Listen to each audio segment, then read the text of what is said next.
News ಫಸ್ಟ್ಗೆ ಸ್ವಾಗತ. ಮುಖ್ಯಾಂಶಗಳು.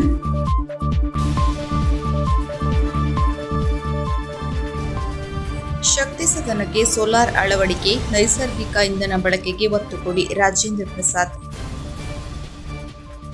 18ನೇ ಕೃಷಿ ಜಯಂತಿ ಯಶಸ್ವಿಗೊಳಿಸಲು ಸ್ವರ್ಣವಲ್ಲಿ ಶ್ರೀ ಕರೆ. ಪರೀಕ್ಷಾ ನಿಯಮಗಳ ಹೆಸರಿನಲ್ಲಿ ಯಾವುದೇ ವಿದ್ಯಾರ್ಥಿಯ ಧಾರ್ಮಿಕ ಗುರುತಿಗೆ ಧಕ್ಕೆ ತರುವುದು ಖಂಡನೀಯ. Shivaram Hebbar. Creams teachers association ಉದ್ಘಾಟನೆ. ಮುಂಡಗೋಡು ಕೊಲೆ ಪ್ರಕರಣ ಭೇದಿಸಿದ ಪೊಲೀಸರು, 5 ಆರೋಪಿಗಳ ಬಂಧನ, 2 ಕಂಟ್ರಿ ಮೇಡ್ ಪಿಸ್ತೂಲ್ ವಶ. ಜನರ ಸಮಸ್ಯೆಗಳಿಗೆ ಅಧಿಕಾರಿಗಳು ತಕ್ಷಣ ಸ್ಪಂದಿಸಿ, ಶಾಸಕ ಭೀಮಣ್ಣ ನಾಯ್ಕ. ವಿವಿಧ ಅಭಿವೃದ್ಧಿ ಕಾಮಗಾರಿಗಳಿಗೆ ಶಾಸಕ ಭೀಮಣ್ಣ ನಾಯ್ಕ ಅವರಿಂದ ಚಾಲನೆ. ಸರ್ಕಾರಿ ಪ್ರಥಮ ದರ್ಜೆ ಕಾಲೇಜಿನ ಅಭಿವೃದ್ಧಿ ಸಮಿತಿ ಸಭೆಯಲ್ಲಿ ಶಾಸಕ ಭೀಮಣ್ಣ ಟಿ ನಾಯ್ಕ ಭಾಗಿ. ದ್ವಿತೀಯ ಪಿಯುಸಿ ಪರೀಕ್ಷೆ 2 ಜಿಲ್ಲೆಯಲ್ಲಿ 2820 ವಿದ್ಯಾರ್ಥಿಗಳು ಹಾಜರು. ಜಿಲ್ಲಾಧಿಕಾರಿ. 2026-27ನೇ ಸಾಲಿನ ಪತ್ರಕರ್ತರ ಸಂಘಟನೆಯ ಗುರುತಿನ ಕಾರ್ಡ್ಗಳನ್ನು ವಿತರಿಸಲಾಯಿತು. ಸೌರಶಕ್ತಿಯ ಬಳಕೆಯಿಂದ ಇಂಧನದ ಮೇಲಿನ ಒತ್ತಡ ತಡೆಯಲು ಸಾಧ್ಯ ಎಂದು ಗೋಕುಲ್ದಾಸ್ ಎಕ್ಸ್ಪೋರ್ಟ್ ಫೌಂಡೇಶನ್ ಸಿಎಸ್ಆರ್ ಮುಖ್ಯಸ್ಥ ರಾಜೇಂದ್ರ ಪ್ರಸಾದ್ ಅಭಿಪ್ರಾಯಪಟ್ಟರು. ಇಂದು ಭಾರತ ಸರ್ಕಾರ ಹಾಗೂ ಕರ್ನಾಟಕ ಸರ್ಕಾರದ ಸಹಯೋಗದಲ್ಲಿ ಸ್ಕಾಡ್ವೇ ಸಂಸ್ಥೆಯ ನಿರ್ವಹಣೆಯಲ್ಲಿರುವ ಅಶಕ್ತ ಮಹಿಳೆಯರ ಆಶ್ರಯತಾಣ ಶಕ್ತಿ ಸದನಕ್ಕೆ ಬೆಂಗಳೂರಿನ ಗೋಕುಲ್ದಾಸ್ ಎಕ್ಸ್ಪೋರ್ಟ್ ಫೌಂಡೇಶನ್ ವತಿಯಿಂದ ಸೋಲಾರ್ ವಾಟರ್ ಹೀಟರ್ ಅನ್ನು ವಿತರಿಸಿ ಮಾತನಾಡಿದರು. ಜಾಗತಿಕ ಇಂಧನ ಉದ್ಯಮದಲ್ಲಾಗುತ್ತಿರುವ ತಲ್ಲಣಗಳು ನವೀಕರಿಸಬಹುದಾದ ಇಂಧನ ಬಳಕೆಯ ಅವಶ್ಯಕತೆಯನ್ನು ಒತ್ತಿ ಹೇಳುತ್ತಿವೆ. ಮುಂದಿನ ಪೀಳಿಗೆಯ ಅವಶ್ಯಕತೆಗಳನ್ನು ಪೂರೈಸುವಲ್ಲಿ ಇಂಧನಗಳು ಸಹ ಬಹುಮುಖ್ಯ ಪಾತ್ರ ವಹಿಸುವುದರಿಂದ ನೈಸರ್ಗಿಕ ಹಾಗೂ ನವೀಕರಿಸಬಹುದಾದ ಇಂಧನದ ಉತ್ಪಾದನೆ ಮತ್ತು ಬಳಕೆಯ ಬಗ್ಗೆ ಹೆಚ್ಚಿನ ಗಮನ ಹರಿಸುವುದು ಸೂಕ್ತ ಎಂದರು. ಸ್ಕಾಡ್ವೇ ಸಂಸ್ಥೆಯ ಕಾರ್ಯನಿರ್ವಾಹಕ ನಿರ್ದೇಶಕ ಡಾ ವೆಂಕಟೇಶ್ ನಾಯ್ಕ, ಪಶ್ಚಿಮ ಘಟ್ಟಗಳ ಅಂಚಿನಲ್ಲಿರುವ ಗ್ರಾಮಗಳ ಅರಣ್ಯ ಅವಲಂಬಿತ ಕುಟುಂಬಗಳ ಊರುವಲು ಮೇಲಿನ ಒತ್ತಡವನ್ನು ಕಡಿಮೆ ಮಾಡಲು ಸೋಲಾರ್ ಹಾಗೂ ಜೈವಿಕ ಇಂಧನ ಬಳಕೆಯ ಬಗ್ಗೆ ಜಾಗೃತಿ ಮೂಡಿಸಲಾಗುತ್ತಿದೆ ಎಂದರು. ಸಂಸ್ಥೆಯ ಮುಖ್ಯ ಹಣಕಾಸು ಮತ್ತು ಆಡಳಿತಾಧಿಕಾರಿ ಸರಸ್ವತಿ ಎನ್ ರವಿ, ಕಾರ್ಯಕ್ರಮಾಧಿಕಾರಿ ಡಾ ನಾರಾಯಣ ಹೆಗಡೆ, ಯೋಜನಾ ವಿಭಾಗದ ಮುಖ್ಯಸ್ಥ ಡಾ ವೀರೇಂದ್ರ ಸಿ ಸೋಲಾರ್ ಉಪಕರಣಗಳನ್ನು ಸ್ವೀಕರಿಸಿ ಕೊನೆಯಲ್ಲಿ ವಂದಿಸಿದರು. ಶಿರಸಿಯ number 1 PU college Chandana PU college, Gowdalli, Sirsi. PU board exam 2026 achievers science toppers Sannidhi Hegde PCMB %98.25, Krishna Naik PCM %99, Manavi Hegde PCM %97 ಹಾಗೂ commerce toppers Shivali Gowda EABS %96.5, Sherwan Louis EABS %90 ಹಾಗೂ ಮೆಡಿಕಲ್ ಅಚೀವರ್ಸ್ ಅನಾಘ ಹೆಗಡೆ, ಸಿಂಚನಾ ಹೆಗಡೆ, ಶ್ರಾವಣಿ ಭಟ್ ಹಾಗೂ ಜೆಇಇ ಹಾಗೂ KCET achievers Venugopal AG, Kanaka Bhat.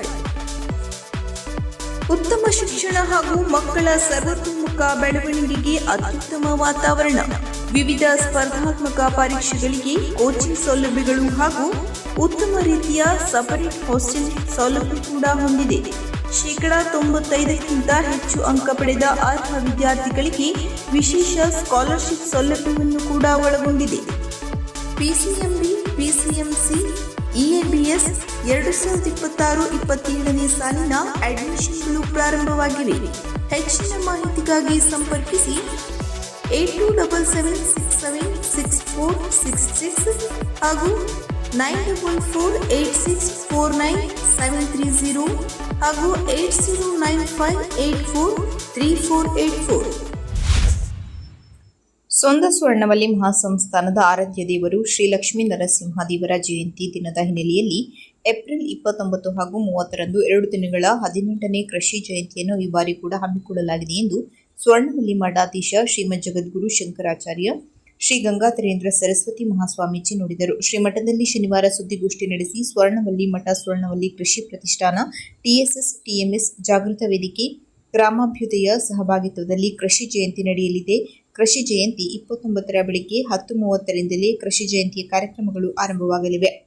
Swarnavalli Shri Gangadharendra Saraswati Mahaswamiji, Shri ಆನಂದ ಬೋಧೇಂದ್ರ ಸರಸ್ವತಿ ಮಹಾಸ್ವಾಮಿಗಳ ಸಾನ್ನಿಧ್ಯದಲ್ಲಿ ನಡೆಯಲಿದ್ದು, ಶಿವಮೊಗ್ಗ ಬೆಕ್ಕಿನ ಕಲ್ಮಠದ ಡಾಕ್ಟರ್ ಮಲ್ಲಿಕಾರ್ಜುನ ಮುರುಘರಾಜೇಂದ್ರ ಮಹಾಸ್ವಾಮೀಜಿ ಉದ್ಘಾಟಿಸುವರು. ತೋಟಗಾರಿಕಾ ಸಚಿವ ಎಸ್. ಮಲ್ಲಿಕಾರ್ಜುನ್, ಜಿಲ್ಲಾ ಉಸ್ತುವಾರಿ ಸಚಿವ ಮಂಕಾಳು ವೈದ್ಯ, ಶಾಸಕ ಭೀಮಣ್ಣ ನಾಯ್ಕ ಭಾಗವಹಿಸುವರು. ಬಳಿಕ ಅಂಗನವಾಡಿ, ಪ್ರಾಥಮಿಕ ಶಾಲಾ ಮಕ್ಕಳಿಗೆ, ಮಾತೆಯರಿಗೆ ವಿವಿಧ ಸ್ಪರ್ಧೆಗಳು ಜರುಗಲಿವೆ. ರಾಜ್ಯಮಟ್ಟದ ಕೃಷಿ ರಸಪ್ರಶ್ನೆಯ ಅಂತಿಮ ಸುತ್ತಿನ ಸ್ಪರ್ಧೆ ನಡೆಯಲಿದೆ. ಸಂಜೆ 4ರಿಂದ ಕಾಫಿ, ಏಲಕ್ಕಿ, ಕಾಳುಮೆಣಸು, ಅಡಿಕೆ ತೋಟದಲ್ಲಿದ್ದರೆ ಸೊಗಸು ಎಂಬ ವಿಷಯದ ಕುರಿತು ವಿಚಾರ ಸಂಕಿರಣ ನಡೆಯಲಿದ್ದು, ಕೃಷಿ ತಜ್ಞರಾದ ಡಾ. ಸುಧೀಶ್ ಕುಲಕರ್ಣಿ ಹಾಗೂ ಡಾ. ಹರೀಶ್ ಡಿಕೆ ಅವರು ಸಂಪನ್ಮೂಲ ವ್ಯಕ್ತಿಗಳಾಗಿ ಪಾಲ್ಗೊಳ್ಳಲಿದ್ದಾರೆ. ಅಧ್ಯಕ್ಷತೆಯನ್ನು ಕದಂಬದ ಸಲಹೆಗಾರ ವಿಶ್ವೇಶ್ವರ ಭಟ್ ಕೋಟೆಮನೆ ವಹಿಸಿಕೊಳ್ಳುವರು. ಬಳಿಕ ವಿವಿಧ ಸಾಧಕ ಕೃಷಿಕರ ಜೊತೆ ಸಂವಾದ ನಡೆಯಲಿದೆ. ಸಂಜೆ 6:30ರಿಂದ ಸುಧಾ ಹೆಗಡೆ ಹೊಸತೋಟ ಬಳಗದಿಂದ ಭಕ್ತಿ ಸಂಗೀತ ನಡೆಯಲಿದೆ.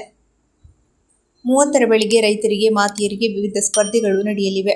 10:30ರಿಂದ ಆನಂದ ಹೆಗಡೆ, ರವಿ ಭಟ್ ಅವರ ತೋಟ ವೀಕ್ಷಣೆಯ ಬಳಿಕ ಹಿರಿಯ ವಿಜ್ಞಾನಿ ಡಾ. ಸತೀಶ್ ಹೆಗಡೆ ಹುಳಗೋಳ ಅಧ್ಯಕ್ಷತೆಯಲ್ಲಿ ಸಭೆ ನಡೆಯಲಿದೆ.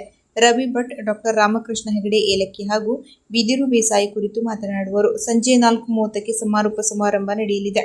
ಸ್ವರ್ಣವಲ್ಲಿ ಮಠದ ಉಭಯ ಶ್ರೀಗಳು ಸಾನ್ನಿಧ್ಯ ನೀಡಲಿದ್ದು, ಸಂಸದ ವಿಶ್ವೇಶ್ವರ ಹೆಗಡೆ ಕಾಗೇರಿ, ಕೇಂದ್ರೀಯ ಸಂಬಾರ ಮಂಡಳಿ ಸದಸ್ಯ ಪ್ರಸನ್ನ ಕೆರೆಕೈ, ಸಹಕಾರಿಗಳಾದ ಜಿಟಿ ಹೆಗಡೆ ತಟ್ಟಿಸರ, ಗೋಪಾಲಕೃಷ್ಣ ವೈದ್ಯ ಭಾಗವಹಿಸುವರು. ಇದೇ ವೇಳೆ ಕೃಷಿ ಕ್ಷೇತ್ರದಲ್ಲಿ ಗಣನೀಯ ಸಾಧನೆ ಮಾಡಿದ ಉತ್ತಮ ಕೃಷಿಕ, ಸಾಧಕ ಕೃಷಿ ಮಹಿಳೆ ಹಾಗೂ ಉತ್ತಮ ಅವಿಭಕ್ತ ಕೃಷಿ ಕುಟುಂಬಕ್ಕೆ ಪ್ರಶಸ್ತಿ ನೀಡಿ ಗೌರವಿಸಲಾಗುತ್ತದೆ. ರಾತ್ರಿ ಸುಪ್ರಿಯಾ ಹೆಗಡೆ ಮತ್ತು ತಂಡದವರಿಂದ ಲಘು ಸಂಗೀತ, ನಾಟ್ಯ ಕಲಾ ತಂಡದಿಂದ ಭರತನಾಟ್ಯ ಪ್ರದರ್ಶನ ಏರ್ಪಡಿಸಲಾಗಿದೆ. ಇನ್ನು 30ರ ರಾತ್ರಿ ಶ್ರೀ ಲಕ್ಷ್ಮೀ ನರಸಿಂಹ ಮಹಾರಥೋತ್ಸವ ಧಾರ್ಮಿಕ ವಿಧಿವಿಧಾನಗಳ ಮೂಲಕ ಅದ್ದೂರಿಯಾಗಿ ನೆರವೇರಲಿವೆ. ಬೆಳಿಗ್ಗೆ ಹೊರ ಕಾಣಿಕೆ ಸಮರ್ಪಣೆ, ಫಲಪಂಚಾಮೃತ, ಯೋಗಶಾಲೆ ಕಾರ್ಯಕ್ರಮಗಳು, ಶತರುದ್ರಾಭಿಷೇಕ ಹಾಗೂ ಮಹಾಪೂಜೆ ನಡೆಯಲಿದೆ. ರಥೋತ್ಸವದ ನಂತರ ಯಕ್ಷಶಾಲ್ಮಲ ನೇತೃತ್ವದಲ್ಲಿ ಸುಭದ್ರಾ ಕಲ್ಯಾಣ ಎಂಬ ಯಕ್ಷಗಾನ ಪ್ರದರ್ಶನ ನಡೆಯಲಿದೆ. ಈ 2 ದಿನಗಳ ಕಾಲ ಮಠದ ಆವರಣದಲ್ಲಿ ರಾಜ್ಯ ಮಟ್ಟದ ಕೃಷಿ ಆಧಾರಿತ ಉತ್ಪನ್ನಗಳ ಪ್ರದರ್ಶನ, ಸ್ಥಳೀಯ ರೈತರು ಅಭಿವೃದ್ಧಿಪಡಿಸುವ ಸರಳ ಯಂತ್ರಗಳ ಪ್ರದರ್ಶನ ಹಾಗೂ ವಿವಿಧ ಗೊಬ್ಬರ ಮತ್ತು ಸಸ್ಯಜನ್ಯ ಕೀಟನಾಶಕಗಳ ಪ್ರದರ್ಶನವನ್ನು ಆಯೋಜಿಸಲಾಗಿದೆ ಎಂದರು. ಈ ವೇಳೆ ಕೃಷಿ ಪ್ರತಿಷ್ಠಾನದ ಕಾರ್ಯಾಧ್ಯಕ್ಷ ಆರ್.ಎನ್. ಹೆಗಡೆ ಉಳ್ಳಿಕೊಪ್ಪ, ಕಾರ್ಯದರ್ಶಿ ಸುರೇಶ್ ಹಕ್ಕಿವನಿ, ಸುಬ್ರಾಯ ಹೆಗಡೆ ತ್ಯಾಗಲಿ, ಜಾಗೃತ ವೇದಿಕೆಯ ಕಾರ್ಯಾಧ್ಯಕ್ಷ ರತ್ನಾಕರ್ ಬಾಡಲಕೊಪ್ಪ ಇತರರು ಹಾಜರಿದ್ದರು. ಬೆಂಗಳೂರು ಸಿಇಟಿ ಪರೀಕ್ಷಾ ಕೇಂದ್ರದಲ್ಲಿ ಕೆಲವು ಬ್ರಾಹ್ಮಣ ವಿದ್ಯಾರ್ಥಿಗಳಿಂದ ಜನಿವಾರ ತೆಗೆಸಿದ ಘಟನೆಗೆ ನಾನು ತೀವ್ರವಾಗಿ ಖಂಡನೆ ವ್ಯಕ್ತಪಡಿಸುತ್ತೇನೆ. ನಮ್ಮ ದೇಶದ ಸಂವಿಧಾನವು ಪ್ರತಿಯೊಬ್ಬ ನಾಗರಿಕನಿಗೂ ತನ್ನ ಧಾರ್ಮಿಕ ಆಚರಣೆಗಳನ್ನು ಪಾಲಿಸುವ ಹಕ್ಕನ್ನು ನೀಡಿದೆ. ಪರೀಕ್ಷಾ ನಿಯಮಗಳ ಹೆಸರಿನಲ್ಲಿ ಯಾವುದೇ ವಿದ್ಯಾರ್ಥಿಯ ಧಾರ್ಮಿಕ ಗುರುತಿಗೆ ಧಕ್ಕೆ ತರುವುದು ಖಂಡನೀಯ. ಪರೀಕ್ಷಾ ಕೇಂದ್ರಗಳಲ್ಲಿ ಶಿಸ್ತು ಮತ್ತು ಭದ್ರತೆ ಮುಖ್ಯವಾದರೂ ಅದು ವಿದ್ಯಾರ್ಥಿಗಳ ವೈಯಕ್ತಿಕ ಸ್ವಾತಂತ್ರ್ಯ ಮತ್ತು ಸಂಸ್ಕೃತಿಗೆ ಧಕ್ಕೆಯಾಗಬಾರದು. ಈ ಘಟನೆ ಕುರಿತು ಸಮಗ್ರ ತನಿಖೆ ನಡೆಸಿ ತಪ್ಪಿತಸ್ಥರ ವಿರುದ್ಧ ಸೂಕ್ತ ಕ್ರಮ ಕೈಗೊಳ್ಳುವಂತೆ ಸಂಬಂಧಿಸಿದ ಅಧಿಕಾರಿಗಳಿಗೆ ನಾನು ಆಗ್ರಹಿಸುತ್ತೇನೆ. ಮುಂದೆ ಇಂತಹ ಘಟನೆಗಳು ಮರುಕಳಿಸದಂತೆ ಸ್ಪಷ್ಟ ಮಾರ್ಗಸೂಚಿಗಳನ್ನು ರೂಪಿಸಿ ಎಲ್ಲ ವಿದ್ಯಾರ್ಥಿಗಳಿಗೂ ಸಮಾನ ಗೌರವ ಮತ್ತು ನ್ಯಾಯ ದೊರಕಿಸುವಂತೆ ಸರ್ಕಾರ ಕ್ರಮ ಕೈಗೊಳ್ಳಬೇಕು. ವಿದ್ಯಾರ್ಥಿಗಳ ಮನೋಭಾವನೆಗಳಿಗೆ ಧಕ್ಕೆಯಾಗದ ರೀತಿಯಲ್ಲಿ ಪರೀಕ್ಷಾ ವ್ಯವಸ್ಥೆಯನ್ನು ನಡೆಸುವುದು ಅತ್ಯವಶ್ಯಕ ಎಂದು ಯಲ್ಲಾಪುರ ಮುಂಡಗೋಡ ಶಾಸಕರಾದ ಶಿವರಾಮ್ ಹೆಬ್ಬಾರ್ ಅವರು ಅಭಿಪ್ರಾಯಪಟ್ಟರು.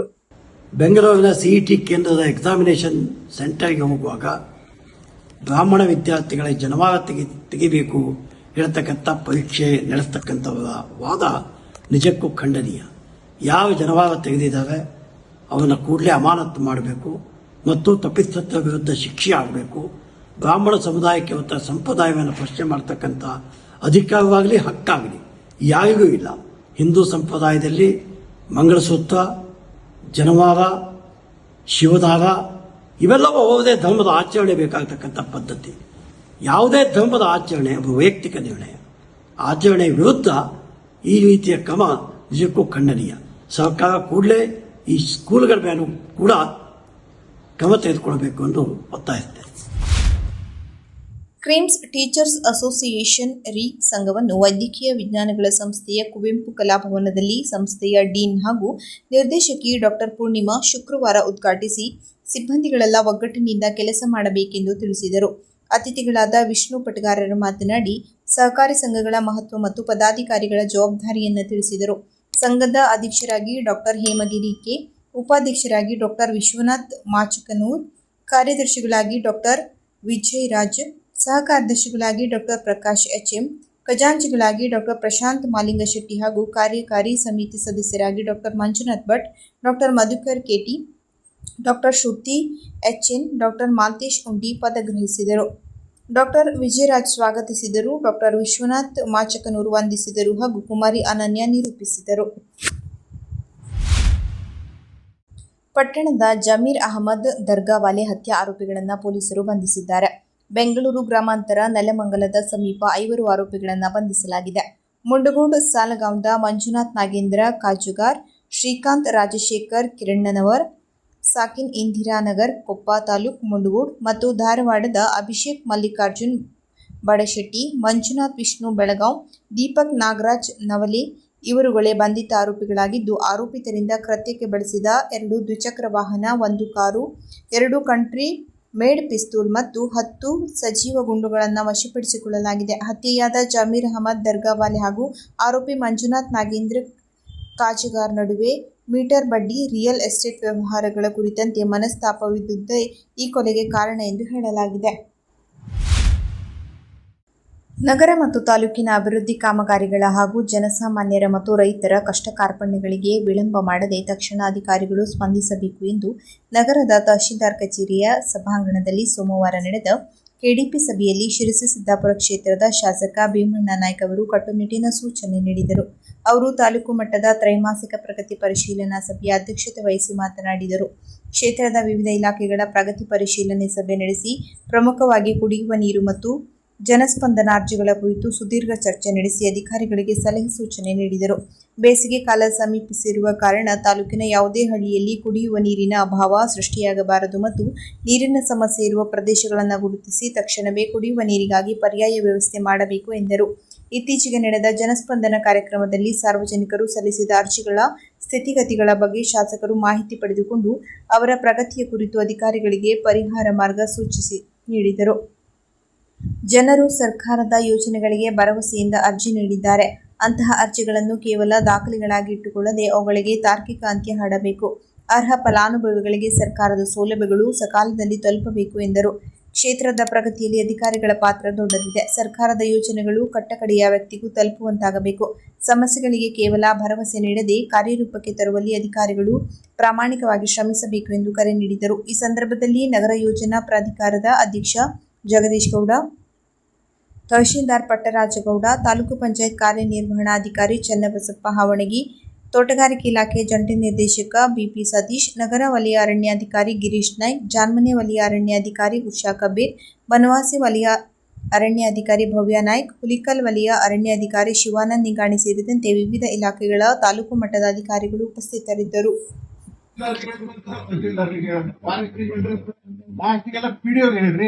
ಸೆಕ್ರೆಟರಿ ಯಾರು ಜವಾಬ್ದಾರಿ ನೋಡಿ ರಸ್ತೆ ಹಿಂದವರು ತೊಂದರೆ ಈಗ ಹಳ್ಳಿ ಕಡೆ ರಸ್ತೆಗಳು ಇದಾಗ್ತದೆ.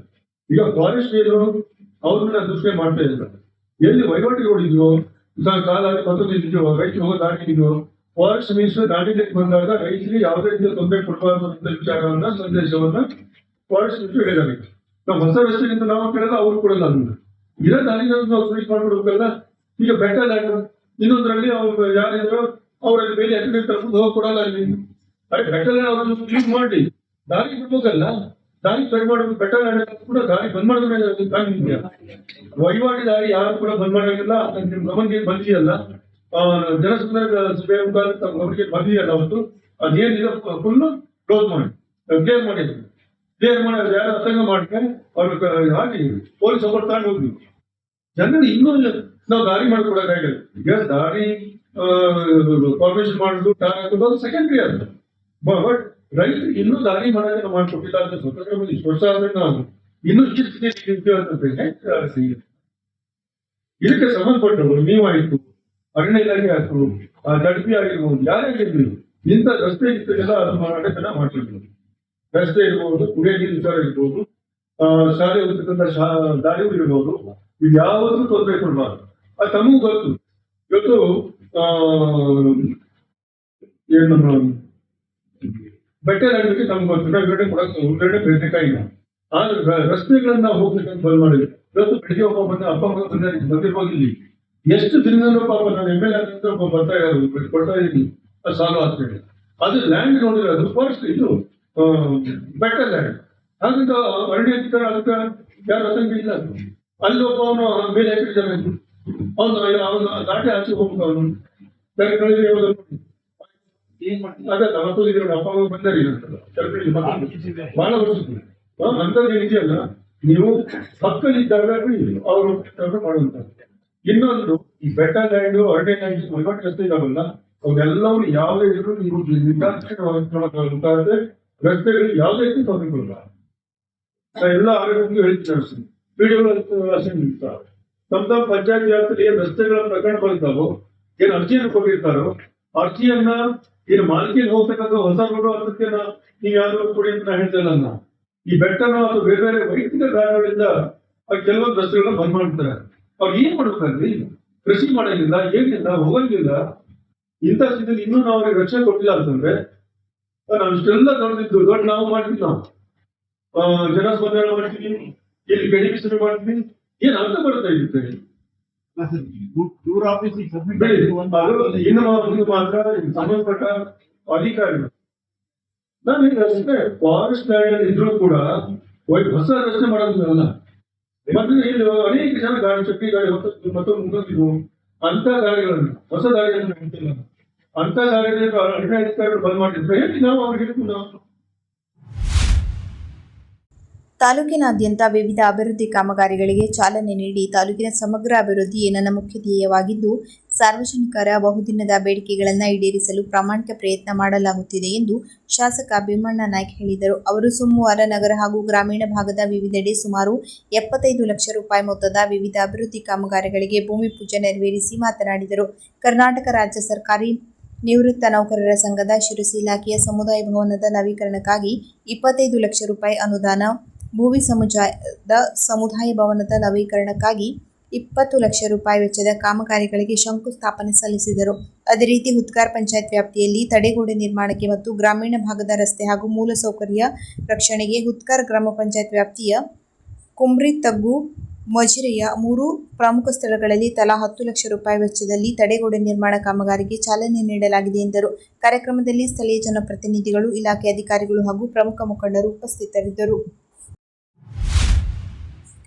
ಏಪ್ರಿಲ್ 30ರಿಂದ ಮೇ 13ರವರೆಗೆ ದ್ವಿತೀಯ ಪಿಯುಸಿ ಪರೀಕ್ಷೆ 2 ನಡೆಯಲಿದ್ದು, ಈ ಪರೀಕ್ಷೆಗಳಿಗೆ ಜಿಲ್ಲೆಯಲ್ಲಿ ಒಟ್ಟು 2820 ವಿದ್ಯಾರ್ಥಿಗಳು ನೋಂದಾಯಿಸಿಕೊಂಡಿದ್ದು, 11 ಪರೀಕ್ಷಾ ಕೇಂದ್ರಗಳಲ್ಲಿ ಪರೀಕ್ಷೆಯು ಜರುಗಲಿದ್ದು, ಯಾವುದೇ ಗೊಂದಲಕ್ಕೆ ಆಸ್ಪದ ನೀಡದೆ ಪರೀಕ್ಷಾ ಕಾರ್ಯವನ್ನು ನಡೆಸುವಂತೆ ಜಿಲ್ಲಾಧಿಕಾರಿ ಕೆ. ಲಕ್ಷ್ಮೀಪ್ರಿಯಾ ಅಧಿಕಾರಿಗಳಿಗೆ ಸೂಚನೆ ನೀಡಿದರು. ಅವರು ಸೋಮವಾರ ಜಿಲ್ಲಾಧಿಕಾರಿಗಳ ಕಚೇರಿ ಸಭಾಂಗಣದಲ್ಲಿ ನಡೆದ ಸಭೆಯ ಅಧ್ಯಕ್ಷತೆ ವಹಿಸಿ ಅವರು ಮಾತನಾಡಿದರು. ಜಿಲ್ಲೆಯಲ್ಲಿ ದ್ವಿತೀಯ ಪಿಯುಸಿ ಪರೀಕ್ಷೆ 1 ಅನ್ನು ಅತ್ಯಂತ ಯಶಸ್ವಿಯಾಗಿ ನಿರ್ವಹಿಸಲಾಗಿದ್ದು, ಅದೇ ರೀತಿಯಾಗಿ ದ್ವಿತೀಯ ಪಿಯುಸಿ ಪರೀಕ್ಷೆ 2 ಅಲ್ಲಿ ಯಾವುದೇ ಸಮಸ್ಯೆಯಾಗದಂತೆ ವ್ಯವಸ್ಥಿತವಾಗಿ ಪರೀಕ್ಷಾ ಕಾರ್ಯನಿರ್ವಹಿಸಬೇಕು. ಪರೀಕ್ಷಾ ಮಂಡಳಿಯು ನೀಡಿರುವ ಮಾರ್ಗಸೂಚಿಯನ್ನು ಕಟ್ಟುನಿಟ್ಟಾಗಿ ಪಾಲಿಸಬೇಕು ಎಂದರು. ಎಲ್ಲ ಪರೀಕ್ಷಾ ಕೇಂದ್ರದಲ್ಲಿ ಸಿಸಿ ಕ್ಯಾಮೆರಾಗಳನ್ನು ಪರಿಶೀಲಿಸಿಕೊಂಡು ಸುಸ್ಥಿತಿಯಲ್ಲಿಡಲು ಪರೀಕ್ಷಾ ಕೇಂದ್ರ ಮುಖ್ಯಸ್ಥರಿಗೆ ಸೂಚನೆ ನೀಡಿದ ಅವರು, ಸಿಸಿಟಿವಿ ಅಡಿಯಲ್ಲಿ ಕೇಂದ್ರಗಳಲ್ಲಿ ಪ್ರಶ್ನೆ ಪತ್ರಿಕೆ ಬಂಡಲ್ ತೆರೆಯುವುದು ಮತ್ತು ಉತ್ತರ ಪತ್ರಿಕೆಗಳನ್ನು ಸ್ವೀಕರಿಸಿ ಬಂಡಲ್ ಮಾಡುವ ಕಾರ್ಯಗಳನ್ನು ನಿರ್ವಹಿಸಬೇಕು. ಜಿಲ್ಲಾ ಪಂಚಾಯತ್ನಲ್ಲಿ ಸಿಸಿಟಿವಿ ವೀಕ್ಷಣೆಗೆ ವೆಬ್ ಕಾಸ್ಟಿಂಗ್ ವ್ಯವಸ್ಥೆಗೆ ಅಗತ್ಯವಿರುವ ಸಿದ್ಧತೆಗಳನ್ನು ಕೈಗೊಳ್ಳುವಂತೆ ತಿಳಿಸಿದರು. ಪರೀಕ್ಷಾ ಕೇಂದ್ರದಲ್ಲಿ ಕುಡಿಯುವ ನೀರು, ಶೌಚಾಲಯ ಹಾಗೂ ಇನ್ನಿತರ ಸೌಕರ್ಯಗಳನ್ನು ಸುಸ್ಥಿತಿಯಲ್ಲಿಡಲು ಪರೀಕ್ಷಾ ಕೇಂದ್ರ ಮುಖ್ಯಸ್ಥರಿಗೆ ಸೂಚಿಸಿ ಎಲ್ಲ ಪರೀಕ್ಷಾ ಕೇಂದ್ರಗಳಿಗೆ ಮತ್ತು ಪ್ರಶ್ನೆ ಪತ್ರಿಕೆ ಮತ್ತು ಉತ್ತರ ಪತ್ರಿಕೆ ಸಾಗಾಟ ವಾಹನಗಳಿಗೆ ಸೂಕ್ತ ಪೊಲೀಸ್ ಭದ್ರತೆ ಒದಗಿಸಬೇಕು ಎಂದರು. ಏಪ್ರಿಲ್ 30ರಿಂದ ಮೇ 13ರವರೆಗೆ ದ್ವಿತೀಯ ಪಿಯುಸಿ ಪರೀಕ್ಷೆ 2 ನಡೆಯಲಿದ್ದು, ಈ ಪರೀಕ್ಷೆಗಳಿಗೆ ಜಿಲ್ಲೆಯಲ್ಲಿ ಒಟ್ಟು 2820 ವಿದ್ಯಾರ್ಥಿಗಳು ನೋಂದಾಯಿಸಿಕೊಂಡಿದ್ದು, 11 ಪರೀಕ್ಷಾ ಕೇಂದ್ರಗಳಲ್ಲಿ ಪರೀಕ್ಷೆಯು ಜರುಗಲಿದ್ದು, ಯಾವುದೇ ಗೊಂದಲಕ್ಕೆ ಆಸ್ಪದ ನೀಡದೆ ಪರೀಕ್ಷಾ ಕಾರ್ಯವನ್ನು ನಡೆಸುವಂತೆ ಜಿಲ್ಲಾಧಿಕಾರಿ ಕೆ. ಲಕ್ಷ್ಮೀಪ್ರಿಯಾ ಅಧಿಕಾರಿಗಳಿಗೆ ಸೂಚನೆ ನೀಡಿದರು. ಅವರು ಸೋಮವಾರ ಜಿಲ್ಲಾಧಿಕಾರಿಗಳ ಕಚೇರಿ ಸಭಾಂಗಣದಲ್ಲಿ ನಡೆದ ಸಭೆಯ ಅಧ್ಯಕ್ಷತೆ ವಹಿಸಿ ಅವರು ಮಾತನಾಡಿದರು. ಜಿಲ್ಲೆಯಲ್ಲಿ ದ್ವಿತೀಯ ಪಿಯುಸಿ ಪರೀಕ್ಷೆ 1 ಅನ್ನು ಅತ್ಯಂತ ಯಶಸ್ವಿಯಾಗಿ ನಿರ್ವಹಿಸಲಾಗಿದ್ದು, ಅದೇ ರೀತಿಯಾಗಿ ದ್ವಿತೀಯ ಪಿಯುಸಿ ಪರೀಕ್ಷೆ 2 ಅಲ್ಲಿ ಯಾವುದೇ ಸಮಸ್ಯೆಯಾಗದಂತೆ ವ್ಯವಸ್ಥಿತವಾಗಿ ಪರೀಕ್ಷಾ ಕಾರ್ಯನಿರ್ವಹಿಸಬೇಕು. ಪರೀಕ್ಷಾ ಮಂಡಳಿಯು ನೀಡಿರುವ ಮಾರ್ಗಸೂಚಿಯನ್ನು ಕಟ್ಟುನಿಟ್ಟಾಗಿ ಪಾಲಿಸಬೇಕು ಎಂದರು. ಎಲ್ಲ ಪರೀಕ್ಷಾ ಕೇಂದ್ರದಲ್ಲಿ ಸಿಸಿ ಕ್ಯಾಮೆರಾಗಳನ್ನು ಪರಿಶೀಲಿಸಿಕೊಂಡು ಸುಸ್ಥಿತಿಯಲ್ಲಿಡಲು ಪರೀಕ್ಷಾ ಕೇಂದ್ರ ಮುಖ್ಯಸ್ಥರಿಗೆ ಸೂಚನೆ ನೀಡಿದ ಅವರು ಸಿಸಿಟಿವಿ ಅಡಿಯಲ್ಲಿ ಕೇಂದ್ರಗಳಲ್ಲಿ ಪ್ರಶ್ನೆ ಪತ್ರಿಕೆ ಬಂಡಲ್ ತೆರೆಯುವುದು ಮತ್ತು ಉತ್ತರ ಪತ್ರಿಕೆಗಳನ್ನು ಸ್ವೀಕರಿಸಿ ಬಂಡಲ್ ಮಾಡುವ ಕಾರ್ಯಗಳನ್ನು ನಿರ್ವಹಿಸಬೇಕು. ಜಿಲ್ಲಾ ಪಂಚಾಯತ್ನಲ್ಲಿ ಸಿಸಿಟಿವಿ ವೀಕ್ಷಣೆಗೆ ವೆಬ್ ಕಾಸ್ಟಿಂಗ್ ವ್ಯವಸ್ಥೆಗೆ ಅಗತ್ಯವಿರುವ ಸಿದ್ಧತೆಗಳನ್ನು ಕೈಗೊಳ್ಳುವಂತೆ ತಿಳಿಸಿದರು. ಪರೀಕ್ಷಾ ಕೇಂದ್ರದಲ್ಲಿ ಕುಡಿಯುವ ನೀರು, ಶೌಚಾಲಯ ಹಾಗೂ ಇನ್ನಿತರ ಸೌಕರ್ಯಗಳನ್ನು ಸುಸ್ಥಿತಿಯಲ್ಲಿಡಲು ಪರೀಕ್ಷಾ ಕೇಂದ್ರ ಮುಖ್ಯಸ್ಥರಿಗೆ ಸೂಚಿಸಿ ಎಲ್ಲ ಪರೀಕ್ಷಾ ಕೇಂದ್ರಗಳಿಗೆ ಮತ್ತು ಪ್ರಶ್ನೆ ಪತ್ರಿಕೆ ಮತ್ತು ಉತ್ತರ ಪತ್ರಿಕೆ ಸಾಗಾಟ ವಾಹನಗಳಿಗೆ ಸೂಕ್ತ ಪೊಲೀಸ್ ಭದ್ರತೆ ಒದಗಿಸಬೇಕು ಎಂದರು. ಇಂದು ಸಂಜೆ 6:45ಕ್ಕೆ ಶಿರಸಿ ನಗರದ ಪ್ರವಾಸಿ ಮಂದಿರದಲ್ಲಿ ಶಿರಸಿ ತಾಲೂಕು ಕಾನೀಪ ಧ್ವನಿ ಅಧ್ಯಕ್ಷರಾದ ರಾಜೇಶ್ ಮೊಗೇರ್ ಹಾಗೂ ಪದಾಧಿಕಾರಿಗಳೊಂದಿಗೆ ಸಂಘಟನೆ ಕುರಿತಂತೆ ಚರ್ಚೆಯನ್ನು ಜಿಲ್ಲಾಧ್ಯಕ್ಷರಾದ ಬಂಗ್ಲೆ ಮಲ್ಲಿಕಾರ್ಜುನ ನಡೆಸಿದ ನಂತರ 2026-27ನೇ ಸಾಲಿನ ಪತ್ರಕರ್ತರ ಸಂಘಟನೆಯ ಗುರುತಿನ ಕಾರ್ಡ್ಗಳನ್ನು ವಿತರಿಸಿದ ಸಂದರ್ಭ ಇದಾಗಿತ್ತು.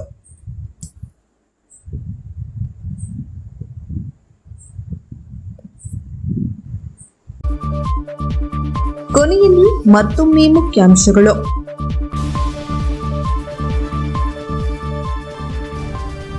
ಶಕ್ತಿ ಸದನಕ್ಕೆ ಸೋಲಾರ್ ಅಳವಡಿಕೆ, ನೈಸರ್ಗಿಕ ಇಂಧನ ಬಳಕೆಗೆ ಒತ್ತು ಕೊಡಿ ರಾಜೇಂದ್ರ ಪ್ರಸಾದ್. 18ನೇ ಕೃಷಿ ಜಯಂತಿ ಯಶಸ್ವಿಗೊಳಿಸಲು ಸ್ವರ್ಣವಲ್ಲಿ ಶ್ರೀ ಕರೆ. ಪರೀಕ್ಷಾ ನಿಯಮಗಳ ಹೆಸರಿನಲ್ಲಿ ಯಾವುದೇ ವಿದ್ಯಾರ್ಥಿಯ ಧಾರ್ಮಿಕ ಗುರುತಿಗೆ ಧಕ್ಕೆ ತರುವುದು ಖಂಡನೀಯ Shivaram Hebbar. Creams teachers association ಉದ್ಘಾಟನೆ. ಮುಂಡಗೋಡು ಕೊಲೆ ಪ್ರಕರಣ ಭೇದಿಸಿದ ಪೊಲೀಸರು, 5 ಆರೋಪಿಗಳ ಬಂಧನ, 2 ಕಂಟ್ರಿ ಮೇಡ್ ಪಿಸ್ತೂಲ್ ವಶ. ಜನರ ಸಮಸ್ಯೆಗಳಿಗೆ ಅಧಿಕಾರಿಗಳು ತಕ್ಷಣ ಸ್ಪಂದಿಸಿ ಶಾಸಕ ಭೀಮಣ್ಣ ನಾಯ್ಕ. ವಿವಿಧ ಅಭಿವೃದ್ಧಿ ಕಾಮಗಾರಿಗಳಿಗೆ ಶಾಸಕ ಭೀಮಣ್ಣ ನಾಯ್ಕ ಅವರಿಂದ ಚಾಲನೆ. ಸರ್ಕಾರಿ ಪ್ರಥಮ ದರ್ಜೆ ಕಾಲೇಜಿನ ಅಭಿವೃದ್ಧಿ ಸಮಿತಿ ಸಭೆಯಲ್ಲಿ ಶಾಸಕ ಭೀಮಣ್ಣ ಟಿ ನಾಯ್ಕ ಭಾಗಿ. ದ್ವಿತೀಯ ಪಿಯುಸಿ ಪರೀಕ್ಷೆ 2 ಜಿಲ್ಲೆಯಲ್ಲಿ 2820 ವಿದ್ಯಾರ್ಥಿಗಳು ಹಾಜರು ಜಿಲ್ಲಾಧಿಕಾರಿ. 2026-27ನೇ ಸಾಲಿನ ಪತ್ರಕರ್ತರ ಸಂಘಟನೆಯ ಗುರುತಿನ ಕಾರ್ಡ್ಗಳನ್ನು ವಿತರಿಸಲಾಯಿತು. ಕದಂಬ ನ್ಯೂಸ್ ಫಸ್ಟ್, ನಿರ್ಭೀತಿಯಿಂದ ನಿಮ್ಮ ಪರವಾಗಿ.